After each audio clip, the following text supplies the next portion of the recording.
is some breaking news that we just got out of Bernie Sanders and his campaign. He just made a speech, and we do have some sound that has just come in. Here's the breaking news. We want to hear what Bernie Sanders mentioned about Joe Biden saying, "I'm not ready and I'm not going to run for president." Here it is.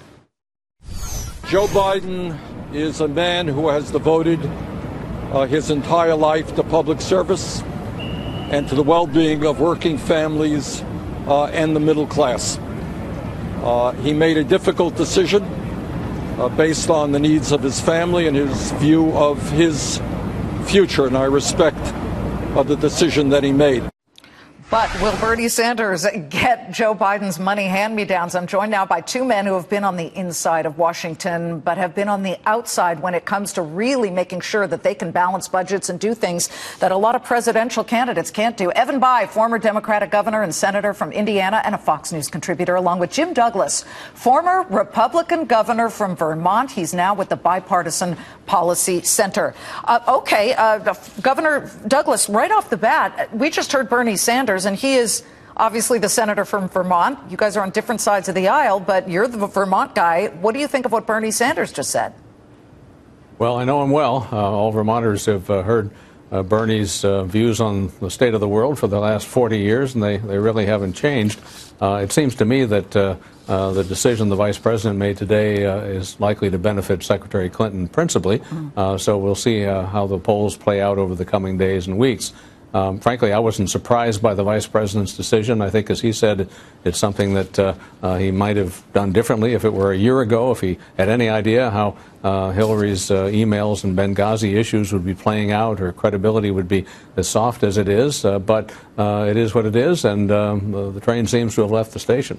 Governor Bayh, are the Democrats now, and people like Stephen Kozin, from whom we just heard, who was ready to prepare to raise about $1 million for Joe Biden, are they solidifying their support right at this moment around a particular candidate, for all intents and purposes, Hillary Clinton, possibly?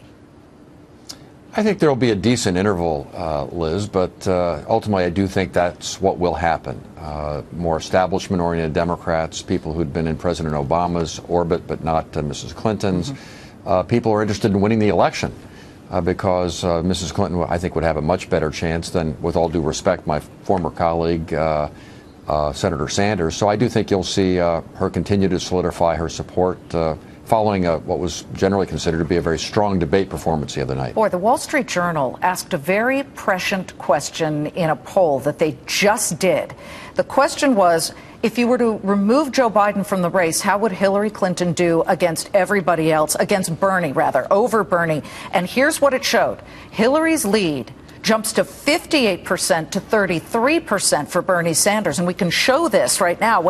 Listen, with polls, it's very much the question you ask. Who benefits the most without Biden? Clearly, it looks like Hillary Clinton. But let's get to the Republican side of this here, Governor Douglas.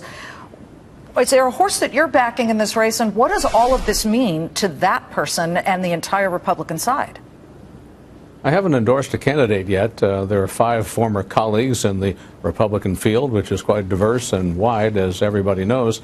I hope over the coming months that the field will winnow and there'll be some clearer choices. Obviously, the front runners, the outsiders, are very much like Bernie in a way, because they're responding to an anger or frustration in the American people, concerned about equality of opportunity, and thinking that the system is rigged against them, which to some extent it is. So I expect, though, that over time some of the more experienced candidates will rise and others will drop out, and the picture will become clearer. Well, I think Americans are probably ready for a change, Liz, because the White House generally has turned over every 8 years. Just like the election north of the border this week, voters like to mix it up a little.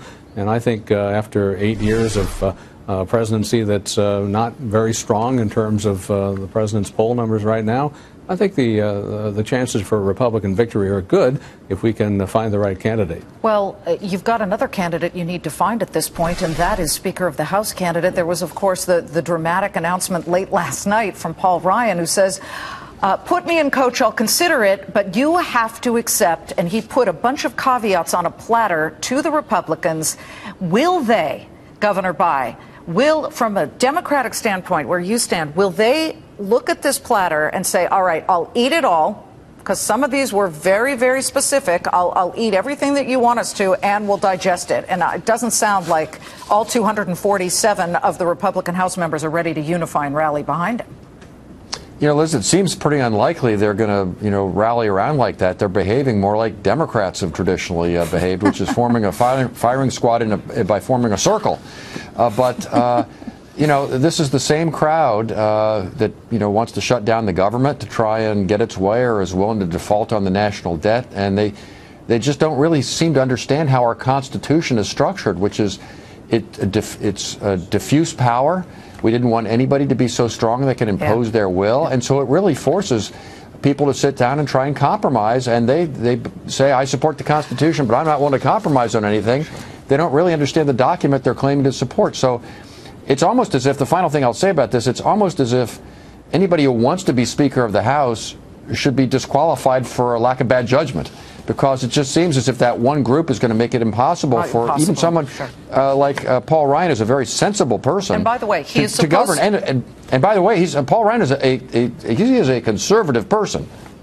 Yes, he is. And Governor Douglas, he says, let me know by Friday, everybody. He is about, as we understand it, in just about 45 minutes, about to meet with the Freedom Caucus, which is, of course, the more intransigent or far-right side, I should say, with their very strong beliefs. And the one thing they don't want to get rid of, which was one of his caveats, was you must remove the motion to remove rule, because that's what did John Boehner in. He wants to be able to lead as Speaker of the House. So, Governor Douglas, what do you expect will happen here?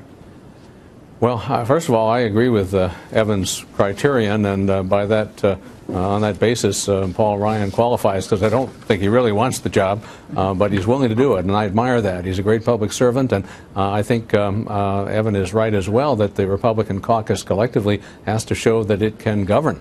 Okay. It's great to have different points of view within the party. I think that's healthy, but in the end, the majority has to rule, or it won't be a majority for long. So I hope the Freedom Caucus and all other members of the House Republicans will have vigorous debates about issues, but in the end, unite behind their leader, and I hope that'll be Paul Ryan. Maybe we'll know by Friday. Governor Bayh, Governor Douglas, thank you so much. We appreciate it.